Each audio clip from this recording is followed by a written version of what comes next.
नमस्कार।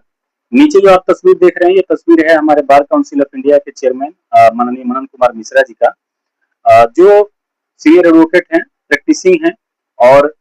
बार Council of India के chairman होने के अलावा ये भाजपा के राज्यसभा के सांसद भी हैं। आजकल चर्चाओं में हैं, लगातार अपनी बेइज्जती करवा रहे हैं। बीइंग ए लॉयर, जहाँ पे ये कहा जाता है कि लॉयर्स के सामने बड़े-बड़े लोग झुकते हैं और वो भी सुप्रीम कोर्ट में सीनियर डेजिग्नेटेड एडवोकेट के सामने तो मंत्री भी फेल हैं। लेकिन जो हमारे मनन कुमार मिश्रा जी हैं, ये ना तो अपने बीइंग ए सीनियर एडवोकेट की रोल एंड रिस्पॉन्सिबिलिटी को निभा पा रहे हैं, ना बीइंग ए चेयरमैन का रोल एंड रिस्पॉन्सिबिलिटी में को अपनी ड्यूटी ठीक से डिस्चार्ज कर पा रहे हैं। लगातार इनकी बेइज्जती हो रही है क्योंकि अभी नालसार यूनिवर्सिटी हैदराबाद, जो कि छात्रों की अ, एक कॉन्क्लेव होना था, जहाँ पे न्यूली लॉ ग्रेजुएट्स को डिग्री देने की एक प्रथा होती है, जहाँ पे chief justice of India chief guest होते हैं और ये वर्षों से परंपरा चली आ रही है। नालसार यूनिवर्सिटी जो यूनिवर्सिटी है, वो लॉ के फील्ड में जैसे आईआईएम है, आईआईटी है, वैसा इंस्टीट्यूट है और उसका एक अलग ही रेपुटेशन है। बीते दिनों chief justice of India justice Suryakant ने जो अनएम्प्लॉयमेंट यूथ को और एडवोकेट्स को कॉकरोच बोला था, पैरासाइट बोला था, उसी से नाराज होकर नालसार यूनिवर्सिटी के लगभग 400 बच्चों ने सीजीआई को और नालसार यूनिवर्सिटी के एडमिनिस्ट्रेशन को लेटर लिखा था कि हम honourable chief justice of India के हाथों से अपनी लॉ की डिग्री, पास आउट की डिग्री, ग्रेजुएशन की डिग्री नहीं लेंगे। इस बात से जितना मिर्ची चीफ जस्टिस को नहीं लगा, उससे ज्यादा हमारे बार काउंसिल ऑफ इंडिया के चेयरमैन मनन कुमार मिश्रा जी को लगा है। और मनन कुमार मिश्रा अपनी चमचाई दिखाने के लिए सबसे पहले आगे आए और जब तक बार काउंसिल ऑफ इंडिया के चेयरमैन होने के नाते इन्होंने एक आदेश पारित करवाया कि जो बच्चे बार काउंसिल वहां पे नालसार यूनिवर्सिटी के जो न्यूली लॉ ग्रेजुएट्स हैं, उनको एज एडवोकेट एनरोल नहीं किया जाएगा क्योंकि उन्होंने जो चीफ जस्टिस हैं उनका अपमान किया है। सवाल ये है कि मनन कुमार मिश्रा जी, जब देश भर में लगातार अधिवक्ताओं पे हमला हो रहा है, आप हर दिन आप देखते हैं कहीं ना कहीं पुलिस मनमानी करती है, कहीं पॉलिटिशियन दबाव बनाते हैं, कहीं आप देखिए कि एडवोकेट्स के साथ क्या मिसहैपनिंग नहीं होती है। आप लोगों ने बीइंग एडवोकेट कभी भी बार काउंसिल ऑफ इंडिया के चेयरमैन मनन कुमार मिश्रा जी को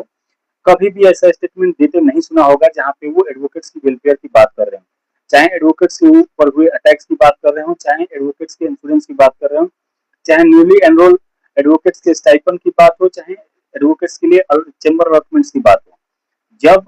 मनन कुमार मिश्रा जी से सवाल किया जाता है कि आप न्यूली एनरोल्ड एडवोकेट्स को स्टाइपेंड क्यों नहीं देते, उनके पास कोई जवाब नहीं होता है। जब उनसे ये पूछा जाता है कि जितने एडवोकेट्स एनरोल हो रहे हैं उनको चैम्बर कब अलॉट होंगे, उसका उनके पास कोई जवाब नहीं। लॉ यूनिवर्सिटी, जो प्राइवेट यूनिवर्सिटियां हैं, वो लगातार अपनी फीस बढ़ाती जा रही हैं और लॉ के एजुकेशन की जो क्वालिटी है वो लगातार गिरती जा रही है। इस पे being a chairman of Bar Council of India Manan Kumar Mishra ji का कोई स्टेटमेंट और कोई रोल एंड रिस्पॉन्सिबिलिटी नहीं है। लेकिन वहीं अगर कोई जो कांग्रेस का नेता हो या अपोजिशन पार्टी का नेता हो, अगर प्रधानमंत्री नरेंद्र मोदी के खिलाफ कोई टिप्पणी कर देता है, भारतीय जनता पार्टी के खिलाफ कोई बयान दे देता है, तो मनन कुमार मिश्रा जी कूद के उसको डिफेंड करने के लिए चले जाते हैं। वो ये भूल गए हैं कि वो भाजपा के ही एक अंधभक्त हो गए हैं और भाजपा के एक कार्यकर्ता हैं। उनको ये भूल गए हैं कि वो बार काउंसिल ऑफ इंडिया के चेयरमैन हैं, जो कि एक कॉन्स्टिट्यूशनल पोस्ट है, स्टेचुटरी बॉडी होने के नाते उनके पास खुद की बहुत सारी ताकत है। तो मैं मनन कुमार मिश्रा जी से यही कहना चाहता हूँ कि मिश्रा जी, चमचई का काम छोड़ दीजिए और अगर आप चेयरमैन का रोल एंड रिस्पॉन्सिबिलिटी को निभा सकते हैं तो आप चेयरमैन के रोल एंड रिस्पॉन्सिबिलिटी को निभाइए, अदरवाइज आप इसको रिजाइन कर दीजिए। क्योंकि वैसे भी देश भर में एडवोकेट्स आपके खिलाफ अ, मतलब आपके खिलाफ हैं और बहुत जल्द ही एक आप आपके भी रिजिग्नेशन की मांग उठेगी और आपको इस्तीफा देना पड़ेगा। आप अभी समय है, थोड़ा सा आप सचेत हो जाइए और आप ये सोच लीजिए कि आपको भाजपा का नेता बनकर आना है कि बार काउंसिल का चेयरमैन बनकर आना है। अगर आपको भाजपा का नेता बनना है तो बार काउंसिल ऑफ इंडिया के चेयरमैन के पोस्ट रिजाइन कर दीजिए और जाके भारतीय जनता पार्टी के फुल टाइम वर्कर बन जाइए। आपको राज्यसभा का पद मिला हुआ है, सरकारी गाड़ी बंगला सब कुछ मिला हुआ है, आपको कोई दिक्कत नहीं होगा। हो सकता है आपको लॉ मिनिस्टर भी बना दिया जाए।